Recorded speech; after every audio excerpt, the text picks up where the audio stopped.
दिसंबर 1971 बे of Bengal के पानी के नीचे पाकिस्तान की सबसे खतरनाक सबमरीन पीएनएस गाजी घात लगाए बैठी थी। वो एक शिकारी की तरह अपने सबसे बड़े शिकार का इंतजार कर रही थी।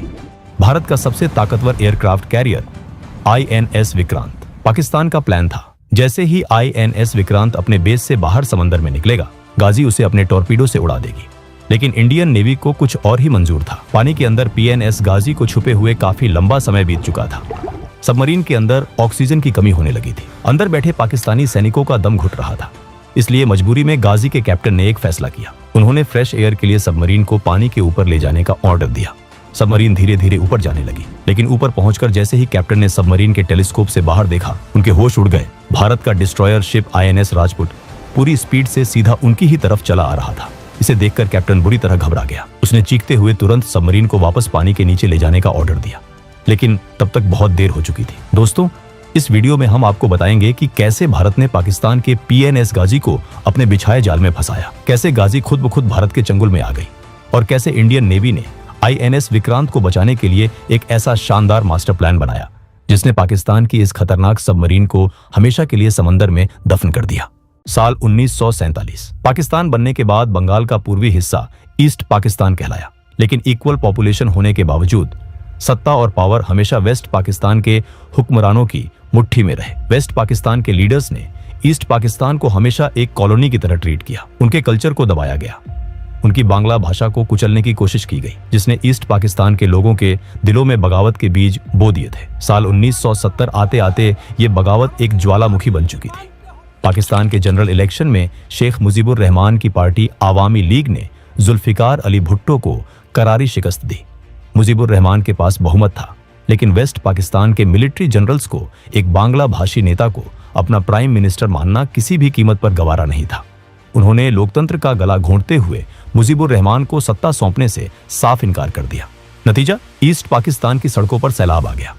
लोग अपने हकों के लिए सड़कों पर उतर आए, और इसके जवाब में 26 मार्च 1971 को पाकिस्तानी मिलिट्री ने वो दरिंदगी शुरू की जिसे दुनिया ऑपरेशन सर्चलाइट के नाम से जानती है।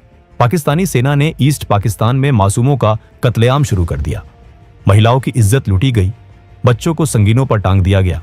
मुजीबुर रहमान को अरेस्ट करके वेस्ट पाकिस्तान की एक अंधेरी जेल में डाल दिया गया। इस खौफ और मौत के तांडव से बचने के लिए लाखों लोग अपना घर छोड़कर भारत की सरहदों की तरफ भागने लगे। कुछ ही महीनों में भारत में रिफ्यूजीज का आंकड़ा 1 करोड़ को पार कर गया।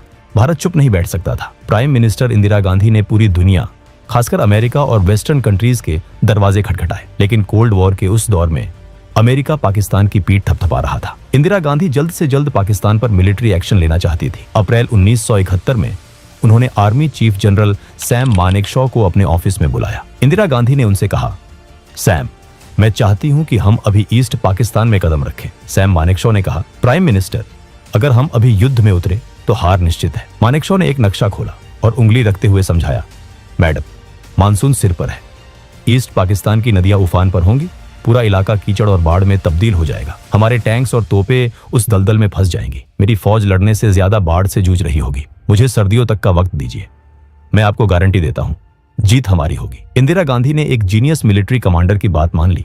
भारत ने डायरेक्ट अटैक तो नहीं किया, लेकिन बैकग्राउंड में तैयारियां ऐसी शुरू हुई कि पाकिस्तान की रूह कांप जाए। भारत ने ईस्ट पाकिस्तान के रिबेल्स यानी मुक्ति वाहिनी को ट्रेनिंग देनी शुरू कर दी। भारतीय फौज उन्हें वेपन्स, टैक्टिक्स और इंटेलिजेंस प्रोवाइड कर रही थी। पाकिस्तानी खुफिया एजेंसी आईएसआई को भी इसकी भनक लग चुकी थी। पाकिस्तान समझ गया था कि भारत उसे एक वॉर में घसीटने वाला है, और इसी वॉर के खौफ ने पाकिस्तान की रातों की नींद उड़ा रखी थी, खासकर भारत के आईएनएस विक्रांत के कारण। आईएनएस विक्रांत समंदर में एक चलता फिरता शहर था, एक फ्लोटिंग एयरबेस।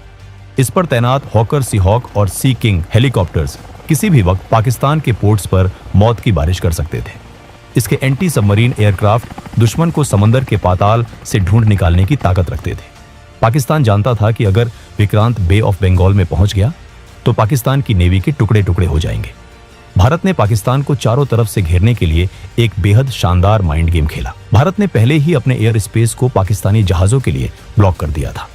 अब वेस्ट पाकिस्तान से ईस्ट पाकिस्तान जाने के लिए पाकिस्तानी प्लेन्स को श्रीलंका का लंबा चक्कर काटना पड़ रहा था। इसके बाद इंडियन नेवी ने ईस्टर्न फ्रंट से पाकिस्तान का ध्यान भटकाने के लिए वेस्टर्न फ्रंट पर अपनी एक्टिविटी बढ़ा दी। Pakistani navy chief vice admiral Muzaffar Hasan इस जाल में फंस गए। उन्हें लगा भारत कराची पर हमला करेगा, इसलिए उन्होंने अपनी पूरी नेवल पावर को वेस्ट की तरफ लगा दिया। ईस्टर्न फ्रंट यानी बे ऑफ बंगाल में पाकिस्तान के पास गिने चुने जहाज रह गए। यहीं पर इंडियन नेवी ने अपना अगला मोहरा चला और बे ऑफ बंगाल में एक फुल नेवल ब्लॉकेड लगा दिया। ईस्ट पाकिस्तान पूरी तरह से कट चुका था। वहां फंसी पाकिस्तानी सेना को ना हथियार मिल रहे थे, ना राशन। इधर INS विक्रांत, जो कुछ समय से टेक्निकल इश्यूज से जूझ रहा था, अब पूरी तरह रिपेयर हो चुका था।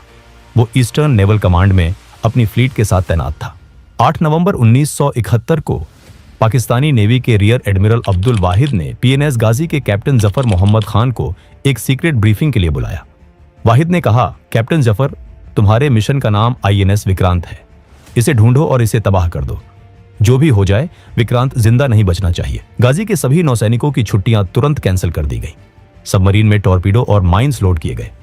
पाकिस्तान का सबसे खूंखार शिकारी अब बे ऑफ बंगाल की तरफ निकल चुका था।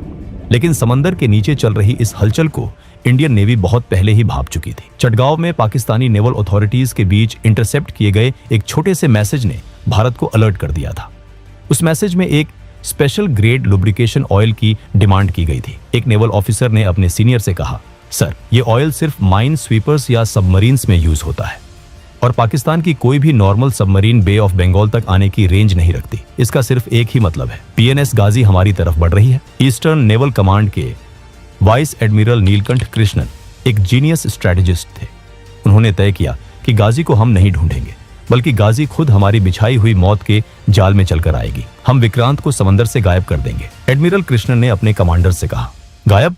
लेकिन कैसे सर? विक्रांत को अंडमान की सीक्रेट लोकेशंस पर भेज दो। उसकी जगह विशाखापट्टनम पोर्ट पर हम अपना INS राजपूत खड़ा करेंगे। राजपूत विक्रांत के कॉल साइन और रेडियो फ्रीक्वेंसी का इस्तेमाल करेगा। हम पाकिस्तान को यकीन दिलाएंगे कि राजपूत ही विक्रांत है। INS राजपूत एक गाइडेड मिसाइल डिस्ट्रॉयर था, जिसके कमांडर इंद्र सिंह थे। एडमिरल कृष्णन ने इंद्र सिंह को अपने पास बुलाया। इंद्र, मैं तुम्हें शेर के मुंह में एक चारे की तरह डाल रहा हूं। गाजी विशाखापट्टनम आएगी और तुम्हें उसे खत्म करना है। कमांडर इंद्र सिंह ने जवाब दिया, सर, मैं वापस आऊं या ना आऊं, लेकिन मैं ये वादा करता हूं कि INS राजपूत अपना काम करके ही लौटेगा। इसके बाद भारत ने जानबूझकर कुछ ऐसे फेक टेलीग्राम भिजवाए जो पाकिस्तानी जासूसों के हाथ लग सके। विशाखापट्टनम पोर्ट पर अचानक से हजारों किलो राशन, मीट और सब्जियों के ऑर्डर दिए गए। ये सब केवल एक दिखावा था, ताकि पाकिस्तान के स्लीपर सेल्स कराची ये मैसेज भेज सके कि INS विक्रांत इस वक्त विशाखापट्टनम हार्बर में खड़ा है। 23 नवंबर को कैप्टन जफर के पास पाकिस्तान से मैसेज फ्लैश हुआ, target is at Visakhapatnam, proceed for the kill. Captain Zafar एक मुस्कान के साथ गाजी को विशाखापट्टनम की तरफ मोड़ चुके थे। उन्हें लग रहा था कि वो इतिहास रचने जा रहे हैं, जबकि असलियत में वो मौत के कुएं में छलांग लगा रहे थे। 1 दिसंबर की सर्द रात के 11:40 PNS गाजी बेहद खामोशी से विशाखापट्टनम पोर्ट के नेविगेशनल चैनल के पास पहुंच चुकी थी। समंदर की गहराइयों में छुपी ये सबमरीन भारत के लिए एक बड़ा खतरा थी। कैप्टन जफर ने फैसला किया कि वो पोर्ट के मुहाने पर घात लगाकर बैठेंगे और विक्रांत के बाहर आने का इंतजार करेंगे। लेकिन सबमरीन के अंदर के हालात अब बद से बदतर होने लगे थे। लगातार कई दिनों तक अंडर वाटर रहने की वजह से PNS गाजी के अंदर ऑक्सीजन का लेवल गिर रहा था और हाइड्रोजन गैस का लेवल खतरनाक हद तक बढ़ चुका था। गाजी के मेडिकल ऑफिसर ने कैप्टन जफर को चेतावनी दी, कैप्टन, अगर हम कुछ देर के लिए सतह पर नहीं गए तो क्रू दम तोड़ देगा। कुछ सैनिक खून की उल्टियां कर रहे हैं। जफर दुविधा में फंस गए थे। दूसरी तरफ समंदर के ऊपर INS राजपूत मौत का फरिश्ता बनकर गश्त लगा रहा था। कमांडर इंद्र सिंह ने अपने जहाज की सभी लाइट्स और नेविगेशनल एड्स बंद कर दिए थे। वो बिल्कुल साइलेंट मोड में एक शिकारी की तरह उस इलाके में मंडरा रहे थे। 3 दिन बीत चुके थे, लेकिन गाजी का कोई सुराग नहीं था। 3 दिसंबर 1971 शाम के करीब 5:40 पर पाकिस्तानी एयरफोर्स ने बौखलाहट में भारत के एयरफील्ड्स अंबाला, जोधपुर, पठानकोट और श्रीनगर पर अंधाधुंध एयर स्ट्राइक शुरू कर दी। ऑपरेशन चंगेज खान नाम के इस हमले के साथ ही 3rd इंडो-पाक वॉर का ऑफिशियल आगाज हो गया।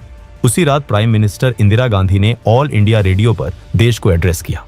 पाकिस्तानी वायुसेना ने हमारे शहरों पर हमला किया है। अब हम पर युद्ध थोप दिया गया है।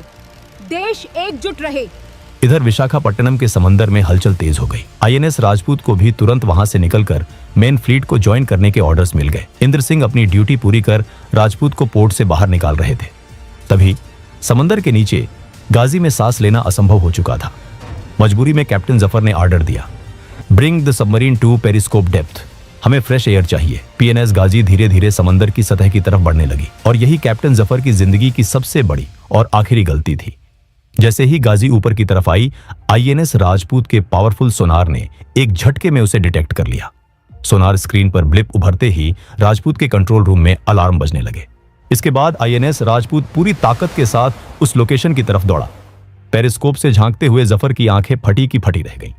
उन्होंने देखा कि एक विशालकाय इंडियन डेस्ट्रॉयर बिजली की रफ्तार से ठीक उनकी तरफ आ रहा है। जफर ने चीखते हुए डाइव करने का ऑर्डर दिया, लेकिन बहुत देर हो चुकी थी। आईएनएस राजपूत ठीक गाजी के ऊपर पहुंच चुका था। Fire depth charges, Indra Singh ने ऑर्डर दिया। राजपूत से 2 भारी भरकम डेप्थ चार्जेस समंदर में गिराए गए। सेकंड्स के अंदर ही समंदर की गहराई में एक ऐसा खौफनाक ब्लास्ट हुआ जिसने पूरे विशाखापट्टनम को हिलाकर रख दिया। धमाका इतना ताकतवर था कि समंदर का पानी कई 100 फीट ऊपर तक उछल गया। डेप्थ चार्जेस के हमले ने गाजी के अंदर मौजूद टॉर्पीडो और माइज में चेन रिएक्शन शुरू कर दिया था। गाजी का अगला हिस्सा पूरी तरह उड़ गया। समंदर का पानी तेज प्रेशर से सबमरीन के अंदर घुसा और चंद पलों में ही पाकिस्तान का सबसे बड़ा गुरूर उसके 93 सैनिकों के साथ हमेशा हमेशा के लिए बे ऑफ बंगाल में दफन हो गया।